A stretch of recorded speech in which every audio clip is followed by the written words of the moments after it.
Hi guys, welcome back to Bar Exam. I'm your host, Allie Rayner, and I'm here with my Bar Exam crew. Mr. Eric G is in the building, and so is Marcus TV. Say hello, fellas. What up?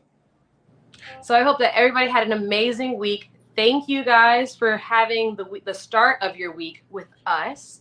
We're so glad to have you guys here. So this week we are debating underrated or actually underappreciated rappers. So coming before the bar are our favorite picks for underappreciated rappers. So it really is just a hodgepodge of picks from us. Each person on our cast, each host member has decided to pick their own favorite rappers who they feel as though just don't get enough love and light and appreciation. So, fellas, who do you think should actually start this off? Do you guys want me to start it off, or would one of you guys like to do the honors today? I want to hear yours. Yeah, let's You want to go. try mine? Yeah. Okay. So the people that I picked, I think that there's one person that you guys are probably going to be lost on. You might not have ever really heard of him. He's a West Coast rapper. The other one, I think, is a little bit more mainstream, but I feel like he doesn't get his flowers.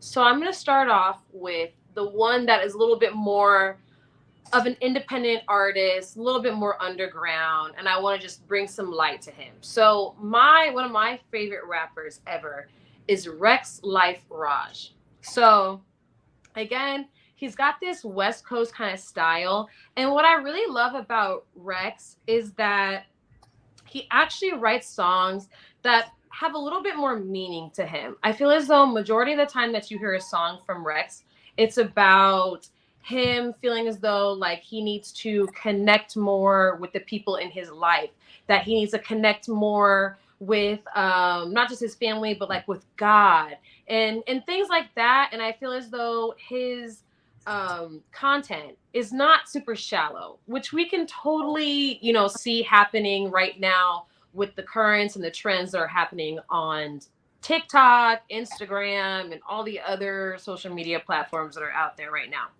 But I really, really love Rex Life Raj because he's one of those people that you can listen to anywhere at any time. I don't think that the one place that I will say that you might not want to turn him up on, like at, is the club.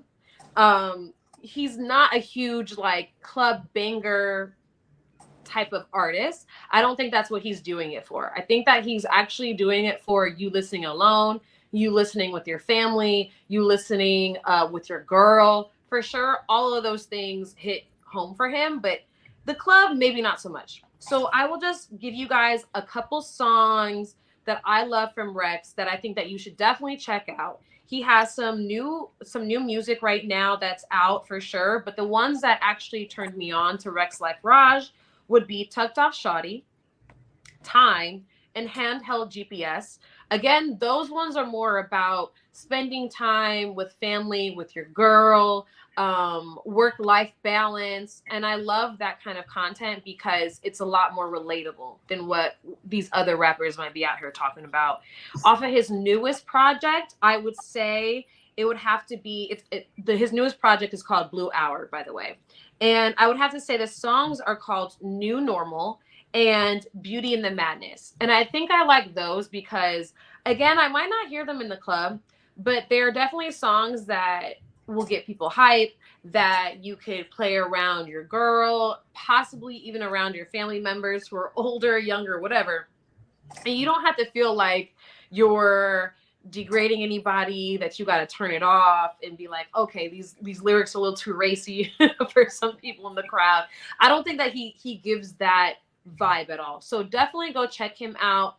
Very much underappreciated slash I kind of feel like he's underrated. Like I feel like once people really get on Rex Life Raj, they won't want to stop listening to his content because he makes you feel good in a way that you don't have to go to the club, spend a lot of money, show off your jewels, wear the nicest clothes. Like you feel good about listening to him because of how much confidence and like and happiness he tries to instill into his work. So definitely go check him out.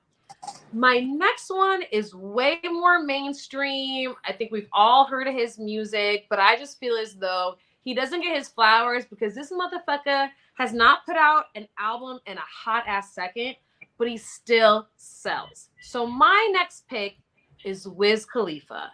And like I said already, I think he sells. I think that he also has songs that can go on albums. They can be played in the club with your girl, your man's, your family. He's got a decent variety that are still mainstream, but also I think that once he was in the Fast and Furious soundtrack, I just feel as though he kind of elevated to another level of being like, this dude can do some really crazy, amazing features and collaborations, and it's really marketable. You can put it anywhere, and it's probably gonna sell. So my favorite things from Wiz is definitely gotta be his features. Like without a doubt, I love his features. But I can't lie, I still love some songs where he started and then other people jumped on the feature, which I think is also another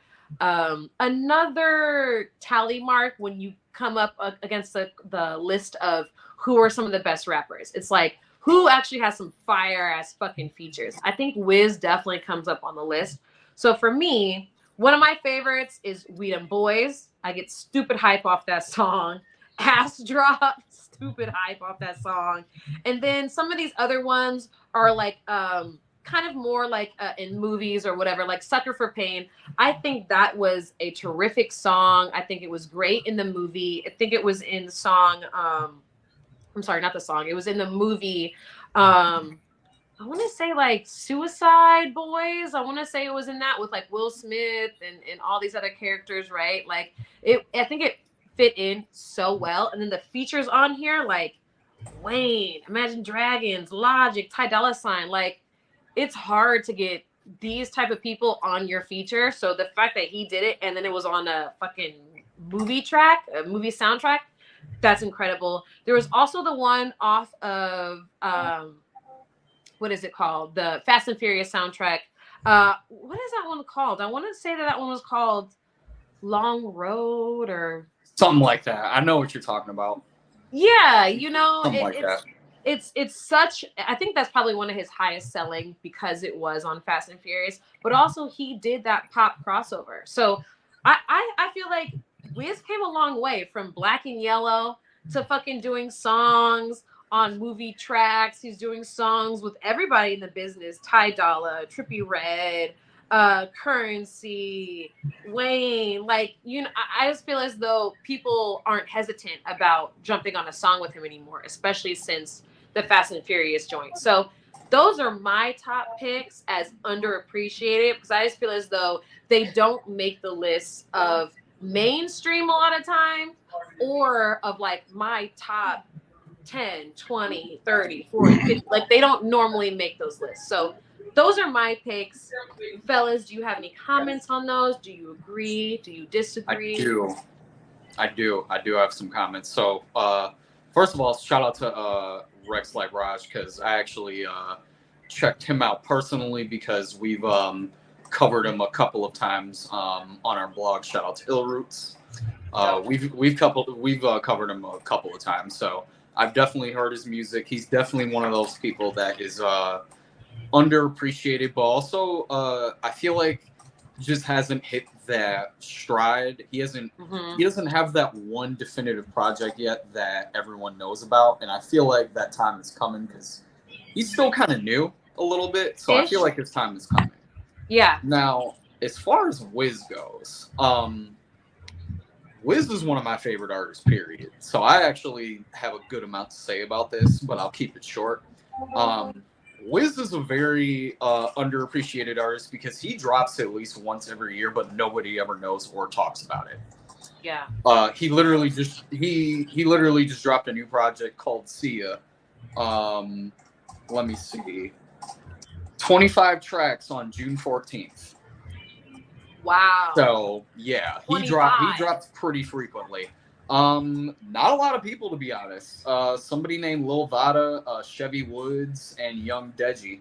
Mostly his people. Like he keeps it strictly in house, which I think is a big reason why it doesn't get talked about a lot because like he is very big on bringing like his artists up. And that was the third thing that I was going to say to just wrap up like my thoughts about Wiz. He is very instrumental in finding new artists and new talent, but nobody ever really talks about it. I remember back in 2015, 2016, right before Lil Uzi Vert got popping, there was a big rumor going around that Wiz was about to sign him to Taylor Gang because Uzi was on one of his like big summer tours that he does every year. But yeah, it was a big rumor going around that Uzi was about to sign Taylor Gang, and then Drama ended up scooping him up. And then Wiz ended up confirming that. He was like, yeah, I wanted to sign Uzi, but then me and Drama had a conversation, and then I kind of let him basically take that over from there. So, I mean, yeah. Wiz has his ear open all the time. People just don't take heed to it a lot of times. For sure. I didn't even know that him and Uzi were a thing. Honestly, I think that would have been like iconic in itself. I think what Drum has made with Uzi, what he's done with Uzi is amazing. I mean, look at Uzi right now. He's probably one of the top of the game. But man, if he stayed with Wiz, I can only imagine the type of stuff that they would have done together. I love that Wiz is always doing like these collaborative projects with his artists. So for selfish reasons of I wanted to hear more Wiz Khalifa music, that would have been amazing. So I love that. I didn't even not realize that they had that connection or that he had that type of influence. That's awesome. If you want to hear a really good Wiz Khalifa project that came out somewhat recently that sounds like old Wiz, listen to Wiz Got Wings with Wiz, Cardo, and Sledgen. Okay. He goes back to his old producers, and it sounds just like old Wiz. I love that. Is it on streaming platforms, like all the streaming platforms, or is it more like a mixtape? Oh yeah, it's everywhere. Yeah, it's everywhere. Okay, dope. I'm definitely gonna check that out. Marcus, do you have any feelings about it? Yeah. So like real quick, I want to go another direction with the whole Wiz Khalifa. Let's not forget that he teamed up with Juicy J. So Juicy J really showed him at a mentor stage, and this is Juicy's second chapter in music, with Wiz.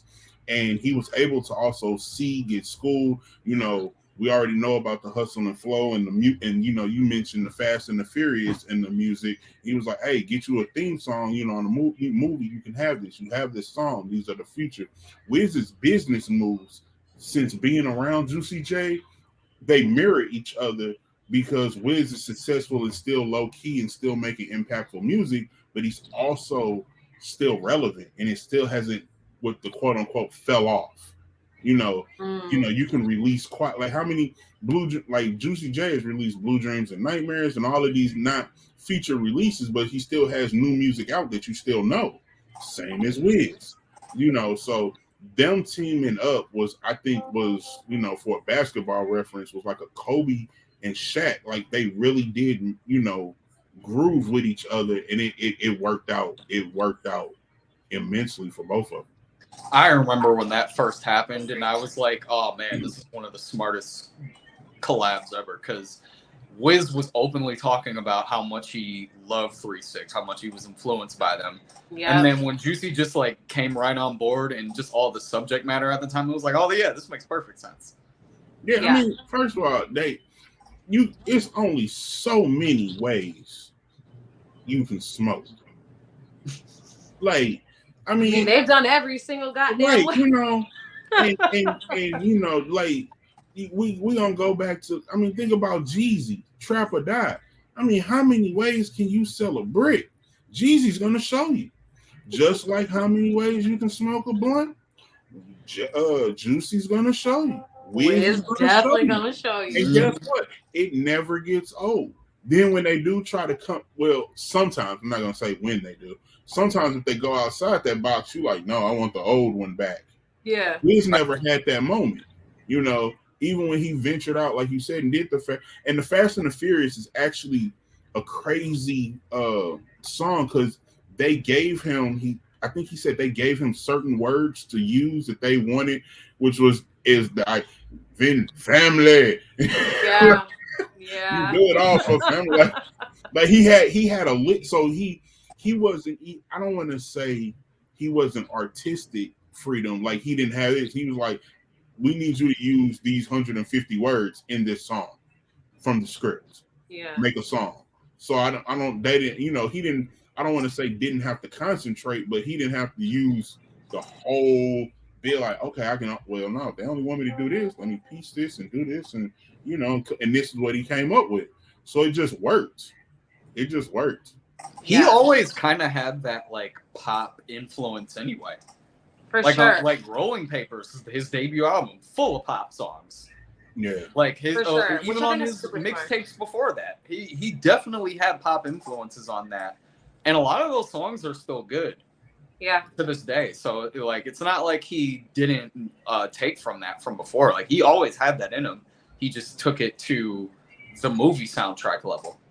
Yes, and I love that Marcus mentioned Juicy J for that reason, because Juicy J will like, even if people don't remember Juicy J's like trap music, I mean, which is hard, to fucking forget. But I'm talking about like years and centuries past this, they're always gonna remember that. Like, I think he won. Didn't him and DJ Paul win? They won something. They won for. Yes, exactly. They won that for wasn't it Stay Fly? Nah, it was for Hard Out Here for a Pimp. Was it Hard Out Here? I thought they got Hustle and Flow. Yeah. In my head, I thought they had gotten like an award for Hard Out Here for a Pimp, but I also thought they got something for Stay Fly. Stay Fly. I thought they for sure won, because I could have sworn it was also in a movie as well. Maybe it was the same fucking movie. I don't even know. But either way, they're always going to be known in history as like one of the first hip hop artists to ever win that, So I think it was genius for them to like drop that knowledge, like old head knowledge, and be like, look, Wiz, if you're going to do this shit and not even be worrying about every year I'm dropping a single, we're talking about like niggas are going to listen or watch this movie. People in general are going to watch this movie for years and years and on end. You have to have a song in some fucking movie. I think that's genius. And I'm so glad that we have mentors still in the game that are willing to give that type of knowledge to people. And then, for Wiz to turn around, and I hope that he's giving that knowledge to other people. I love the correlation between him and Uzi, because they're both giving that rock star / sort of kind of a little bit of pop vibes, which I love. So honestly, I'm so glad that you guys mentioned those things as well for my top picks. Now, transitioning a little bit, does anybody want to go next with their top picks? I'll go next. Eric can go. What's it? Okay. Okay, that works. Go ahead. We both said it at the same time. It's hard to say it at the same time. All right, so I will get started with someone who, kind of like you, Allie. One is a little more mainstream. One is a little less mainstream. So I'll go with my less mainstream pick first. The guy I want to talk about I think is very underappreciated, because I think he is just as much as responsible for the flow, the triplet flow, the Migos flow, whatever you want to call it. I think he's just as much responsible for it. And if not, I think he's more responsible for figuring out other ways to use that flow in different pockets. And the person I want to talk about is Pee Wee Longway. So I first heard about Pee Wee Longway through just listening to Migos and listening to the different Migos tapes. And I always thought he was a fourth Migo because he was featured so heavily on all their shit. Like, he always seemed like he was like the fourth man who could have been the fourth one. But then you come to find out that he has his own clique and his own homies and shit like that. I think it's MPA, who they're called. So I really, really got into him after I heard this feature on a Travis Scott mixtape on the Days Before Rodeo mixtape. He was on a song called Sloppy Toppy. And he absolutely stole the show on that song. And then every feature that I would hear him on, whether it was Quarterback with Young Thug, whether it was Off the Leash with Gucci Mane, whether it was Loaded with Young Thug. He's also featured on a lot of Young Thug songs. It's another theme of his. Him and Young Thug are real cool. He would always seem to steal the show. And he's just one of those Atlanta rappers that I feel like doesn't get the full credit they deserve because, kind of like I was saying in the beginning, he was right alongside the Migos, right beside them when they came up, right along them when they first really blew up and were first basically changing the whole scope of the rap genre with their flow. And to me, I think Pee Wee's flow is just as on pars as theirs, if not more inventive, because I feel like him and Offset, I feel like mirror each other really well. Because like Offset can kind of go into that double time flow, he can kind of switch it up a little bit, and I feel like Pee Wee is another prime example of that who does not get talked about enough. And I feel like the perfect projects to listen to from him to really get the scope of that are Mr. Blue Benjamin, The Blue Eminem 3, and State of the Art. Those are the three projects. If you want to get a real good taste of who Pee Wee is, pause and just figure out like what his sound is really like, then those are the perfect projects to listen to. Um, I'm pretty sure Gucci was the one to discover him right alongside Migos. So like Migos, Thug, Pee Wee, like all those guys got discovered right around the same time. So if you like the shit that Migos was coming out with around that time, then you're gonna like Pee Wee.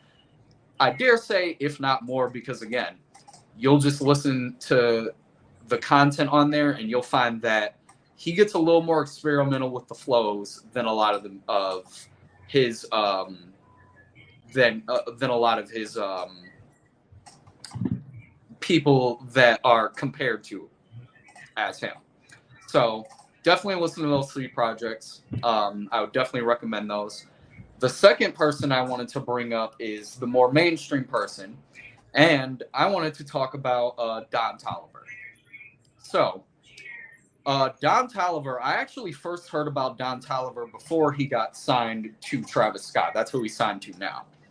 And I first heard about him because of a mixtape that he came out with back in, I want to say 2017, 2018, something like that. And I just was really drawn to it. I really because it stuck out to me because he was really good at like mixing up the singing ability and the rapping ability. Like that is what's stuck out to me. That mixtape is called Donnie Womack, by the way, just in case anybody wants to know. Came out in 2018. So right a little bit after that, I think about a year after that, he got signed to Travis, and he appeared on the Jack Boys EP. That it was like a compilation EP that Travis and his label came out with around like 2019, 2020. Like it was like right before the pandemic hit. And then he came out with his first solo EP, Heaven or Hell. But I think he really hit his stride with his first solo album, which was Life of a Don. And when I first heard that, it really showcased to me that not only was this guy a good rapper, but he also was just a really good song maker in and of itself.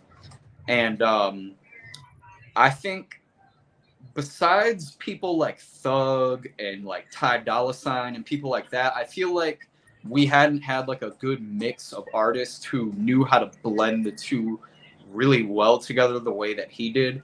I remember when Chris Brown started coming out with rapping mixtapes and everyone was thrown off by that. And when he was coming out with those, I was like, this is some of the best shit I'm hearing out right now. Chris Brown was killing some of that shit. And the shit that Don does to me reminds me a lot of that era because he's really, really meticulous at crafting out like these really good R&B hits. Like his girl is Kali Uchis, so like he's really good at crafting out these R&B hits with her. He can craft out slow ballads with Travis, like whatever the case may be. But then he has these just really like hard hitting club anthems that like he can also still rap his ass off, like on the album Life of Adania is the song Way Bigger. I think Swangin' on Westheimer is another good example of that. I think Get Throwed is a great example of that. He's also has because he's from Houston, he also has that Houston influence. So you hear a lot of that like slowed down, chopped and screwed influence in a lot of his music. So me being a big fan of that type of shit, that was another reason why I was immediately drawn to him. And I will say he's underrated because being under that Travis Scott wing, he's always kind of going to get compared to Travis. And I think that if you listen to Travis's last album, Astro World, I feel like you hear Don's influence all over that album. That's just me personally. So listen to Life of a Don. That is by far like one of the best albums I've heard in the past couple of years, just as far as like a R&B and a rap standpoint, like meshing the two together. I think he's really good at that. And then also listen to his last album that he just came out with, the Lovesick album, because that is a really good concept album. Like if you really like concepts and like themes, then you'll really like the way that he plays with themes on that one. The whole theme of that album is like it is like something off of like a motel, and like he's talking to different people that are in different relationships, and every song is based off of a different conversation that he has with a different person. It's really cool. So yeah, listen to both those people, Pee Wee Longway and Don Toliver. Do you guys listen to either of those artists? And if you do, what do you guys think? So I'm glad that you mentioned Pee Wee Longway, because from like once you said like Young Dolph, instantly I remembered Preach. Like it was the song I don't fuck with these niggas because they shady. These bitches wanna have my babies, born in the 80s, crack baby. Like that's the one that I remember. So I'm so glad that you mentioned him, because in my head I kept thinking that was just Young Dolph. But in reality, you're right. It's Pee Wee Longway, and the both of them together are just, I don't know how to explain it. I don't know about like magical, but like I feel like they get the vibes going, and you realize that Pee Wee Longway is not just some like underground random artist. You know what I mean? Like if Young Dolph signs you, and I'm talking about like Young Dolph, I think is on a lot of people's list for like one of the top rappers, at least for me. I think, especially of this decade, I think that he's on that list. So the fact that they have a song together, and then it was Preach, which is such a bit, or Preach It, but most people know it from just like Preach, that the hook or whatever. I feel like most people know it from that, but I think people forget that Pee Wee Longway's on it. So I think for sure, if you're somebody who's brand new to his name, you should go listen to that song and then delve into what you were saying, Eric. Go back into like his work on his own and his own albums, stuff like that. Because for sure, I think that he's somebody who's very much underappreciated.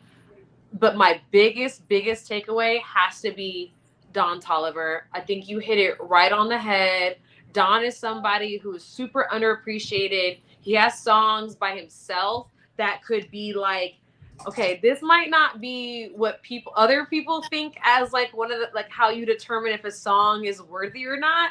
But I think that a lot of people determine whether their song is worthy for the club and if it's going to make a big scene urban wise, is if the strippers can dance to it. Like real shit. I feel like a lot of bitches is dancing to Don Toliver in the club. They're clicking their heels. They're doing the sexy walk to him because he is able to do, like you said, the slow down, chopped and screwed, but not so much screwed, but the slow down. Like he does like the chopped, and he makes you feel like you don't have to go 1,000 miles a minute to keep up with him, and recently I heard he had an interview with Breakfast Club, and they were asking him about that. They were like, do you feel some way about being an artist that can sing, and would you rather be known as a singer or as a rapper? Because he does like this Drake 2.0. And he said that yes, he is kind of probably more traditionally known as an R&B artist just because of how slow his songs can get.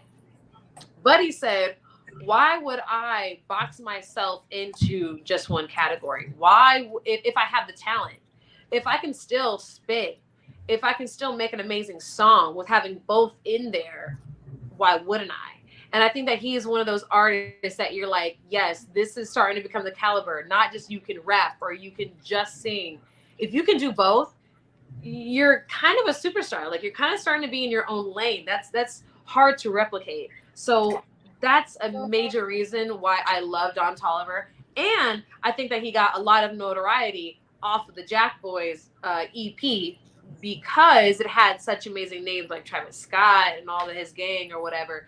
But it and Quavo, Offset, I think also did features on that as well. But like you realize that he wasn't just like some background friend. Like they were willing to go on an album, go on songs with him and be like, nah, like he's a part of the Jack Boys. You know what I mean? I feel like they brought a lot of notoriety to him and they verified him in a way. So I'm so glad that you picked these people because they need their attention, they need their love, they need their flowers. Marcus, what do you think about Eric's picks? So actually, I feel like you in this situation. I'm not gonna say that I was as up on Don Tolliver as you both are. I'm sitting here listening just like everyone else, and I had no idea that I knew it was deep, but I didn't know it was that deep. Now, Mm-hmm. Pee Wee the Long Way, I'm a big Dolph fan, so I already kind of knew where that was going. I'm gonna say that Dolph. This is a weird thing to say. I'm gonna say, but I'm gonna say it. I think rapper, I think Dolph is equally as good as a rapper as he is an was an A&R. And I would put Dolph's roster against pretty much, I mean, anyone in terms of underlings and people who he signed and who he really looked out for. I mean, he didn't. Yes, did he sign his homeboy? But if his homeboy didn't have talent or it wasn't something that he could mold or put a stamp on, they weren't really part of PRE. So Dolph A&R ear was as good or equal to his rapping ability. So I was impressed by both of Eric's picks. Like Eric always does his research, so it was 100 for me. Yeah, absolutely. Eric does not play. He don't play. So we're very I don't even thankful. have to do research. It's all up here. Yeah, it's off the top of the dome. So we appreciate your picks, Eric, for sure. Now, Marcus, what are your top picks for underappreciated artists? So I'm gonna piggyback the BET Awards. My underappreciated artist recently got a Lifetime Achievement Award, Let's and talk about it. when you get a Lifetime Achievement Award, you're like, oh, okay, they just trying to give them their flowers while they still here. But then when you hear stories that you didn't know existed, they're always like, oh wow, damn, I didn't know that. But then when you hear something that like literally changed the game of hip hop forever, was when Busta Rhymes got on stage and he talked about how he was in the studio and he was like, every all the top dudes was having these studio sessions and he wasn't necessarily invited to the studio. So he would go see his weed dude, go get some weed, go through the studio and be like, hey, I left I was here the night before. I know y'all recording. I left something in the studio. I'm gonna go back and get it. And he be smoking the weed.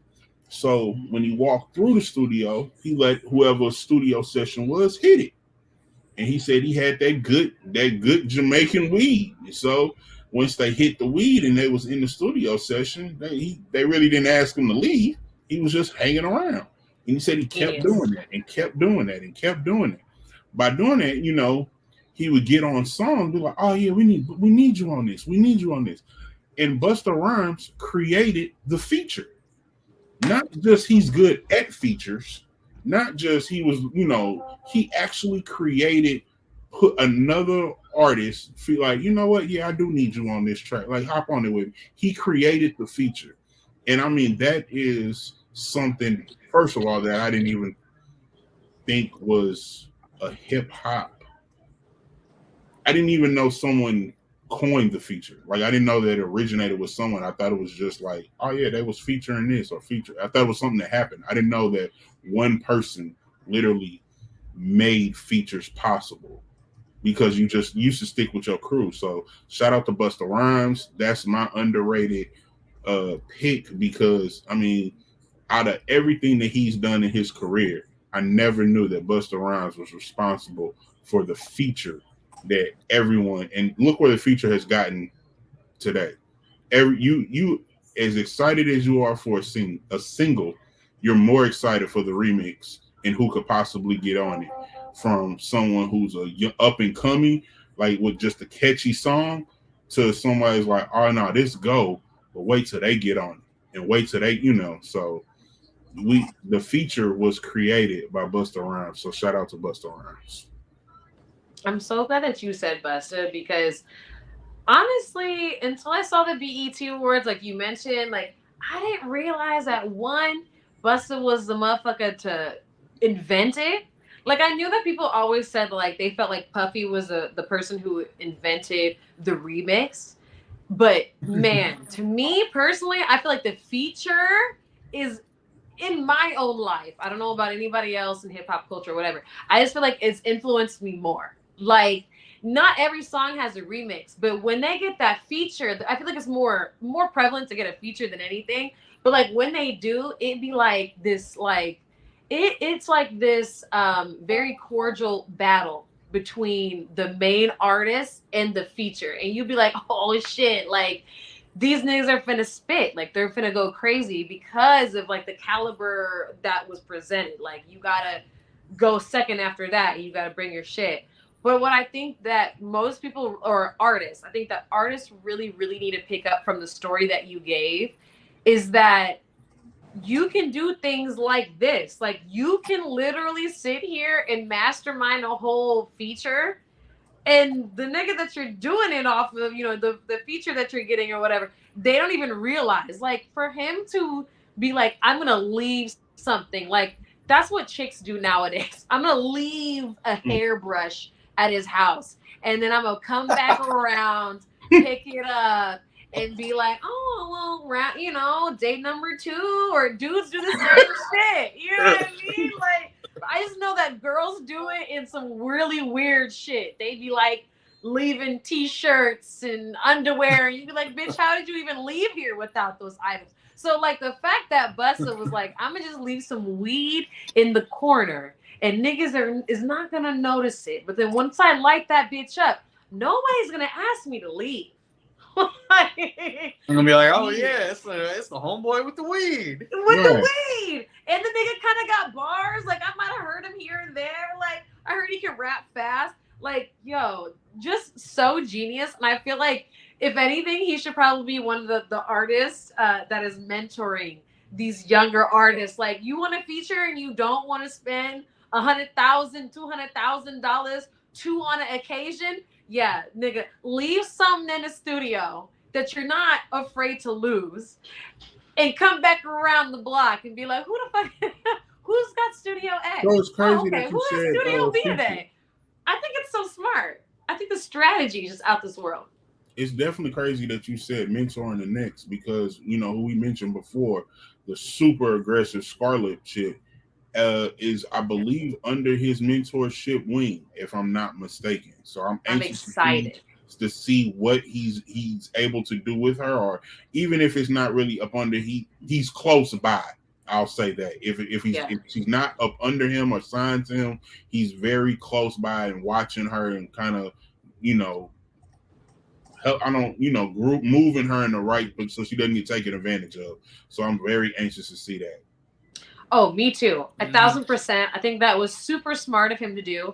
I was a little bit shocked that, well, maybe not even shocked. I was just more like I expected because we kind of knew that this collab was happening, brewing behind closed doors, right?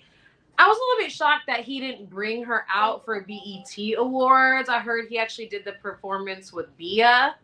And I'm thinking it's probably because Bia cut the check. And don't get me wrong, like I think that Bia sometimes brings the bars. Not What you every talking about? single time. But every once in a while she brings a bar. And then also Scarlett I think had her own performance, so she still got her moment. She was on stage doing busters like he. Oh, was she? Oh, Yeah, okay. I just remember everyone going she crazy performed online. with him. Like, As you can tell, I didn't fully watch the BET Awards. I just watched all the highlights. And so no, what everybody was saying was like, "Oh, Busta brought out Bia because they have their new song." And I heard that Scarlett came out, but I thought it was completely of her own. no, she had a little mama. She actually had a little mama moment during the performance. Like they brought her on. She came in, do the real aggressive. This is New York. This is New York. And it didn't look like from my event because the VT reports was live that she wanted to get off the stage. Like she was just kind of trying to stick around. And then they did this long wide shot. Moment. Yeah, you like, oh, I'm gonna still stick around. So they did the wide shot. Then I guess somebody gave her the cue to like get on. She's like, oh shit, okay, it's over. I guess I got no choice. Yeah, I guess I got to go. But yeah, no, she was definitely there. Okay, good. All right, that's my mistake. I love that. I really love that, and I love that Busta did a long ass fucking speech, just reading these rap niggas for filth, as he should.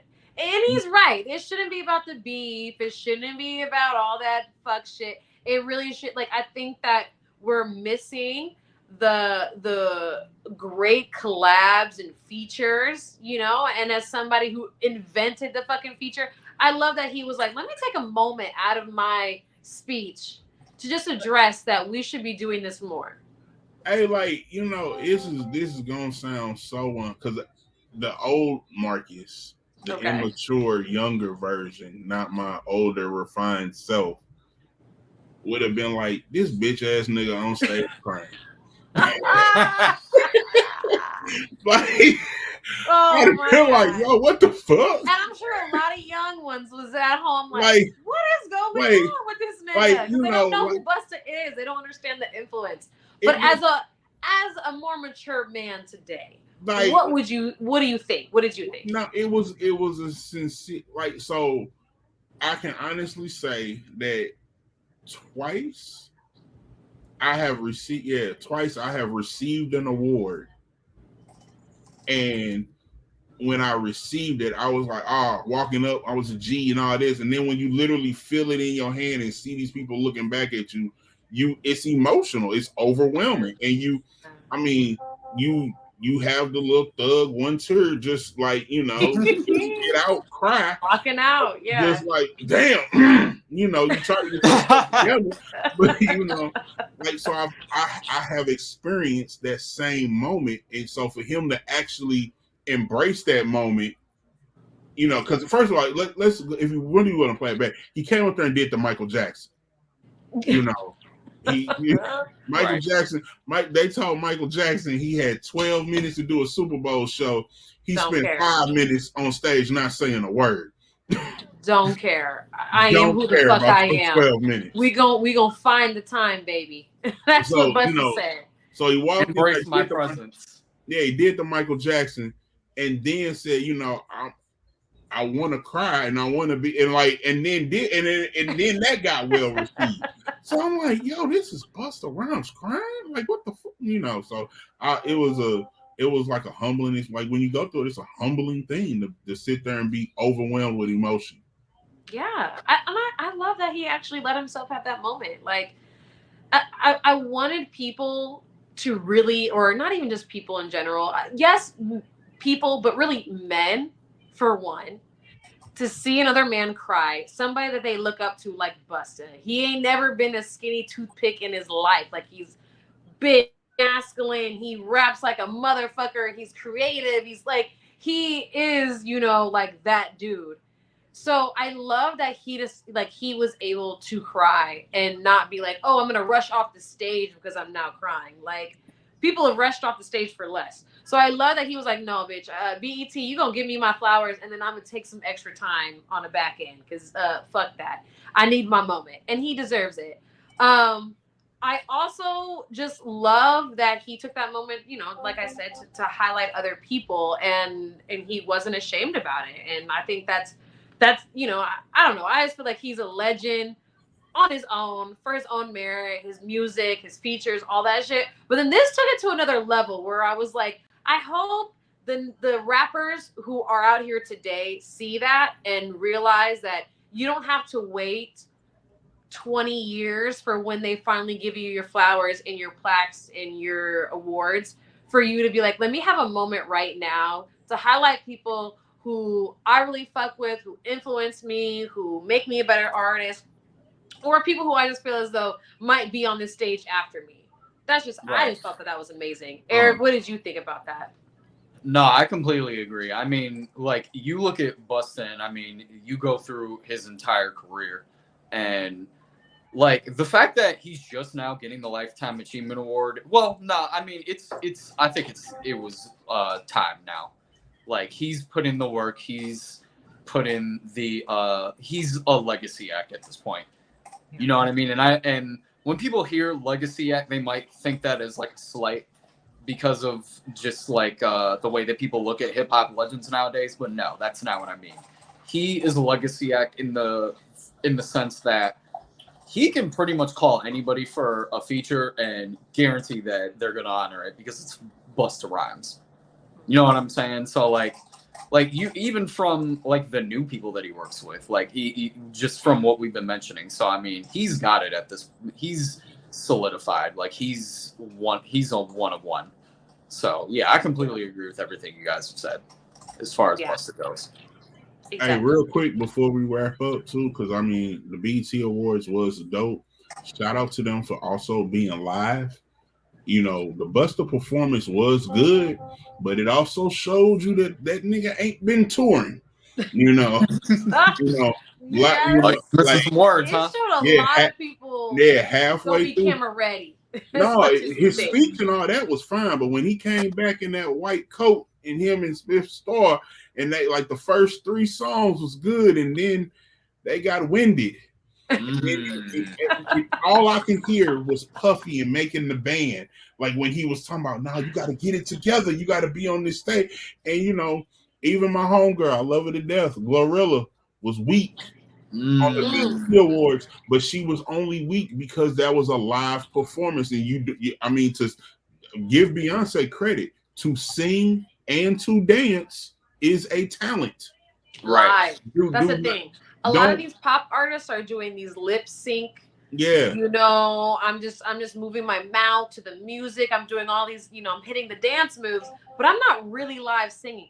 Live rapping and live singing, yeah, you're a cut above the rest. Yeah, Lotto's performance was weak too, because you trying to remember your steps. Yeah. And you know, you want to be artistically ripping it out the plastic, but you almost suffocated your ass in that because you was fighting to breathe and shit. So, Right, like this is her moment. And yeah, even that like, almost was disastrous. But you know, like I mean, I don't hold none of these artists responsible for their live sets because in today's age, how many live sets are you doing? You're not practicing a live like before. You know, everything was live or recorded live, and then you know you had to go. You're not doing that anymore. Especially, you know, so you're not doing your tracks and your songs live. So you can have a weak live performance today and not be judged about it. So, well, I feel like that's only because there's so many people that we thought were gonna just kill it out the water, like just knock it out the park. You know, that we're doing that we're gonna do a live performance, and then you saw the live performance, you were like, yo, this shit is not mixed and mastered. This is not the fucking studio. Like, this is not auto tune. Like, so I think that they get away with that. But I will say, if we're gonna do that, and this might just be my own personal opinion, but I just feel like if you're gonna go up there and you're winded and you got too many fucking dance breaks and all this shit, you might need to go ahead and just do the sync up because I want to say that we deserve the live performance, but if this is what I'm getting, you know, like Bus, like you said, the first 2-3, we there.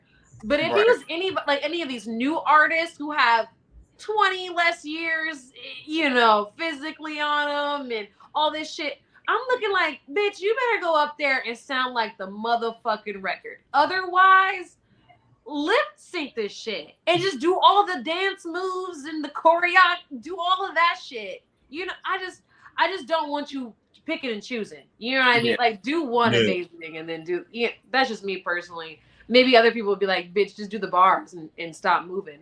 I think that also works. But anyway, guys, I'm so glad that you guys at home joined us for this episode. I really hope that you appreciated this episode because we decided to appreciate our underappreciated hip hop artists for this episode. Let us know how you felt about it in the comment section. As always, like, comment, and subscribe. And we will see you every Monday for Bar Exam. Bye, guys.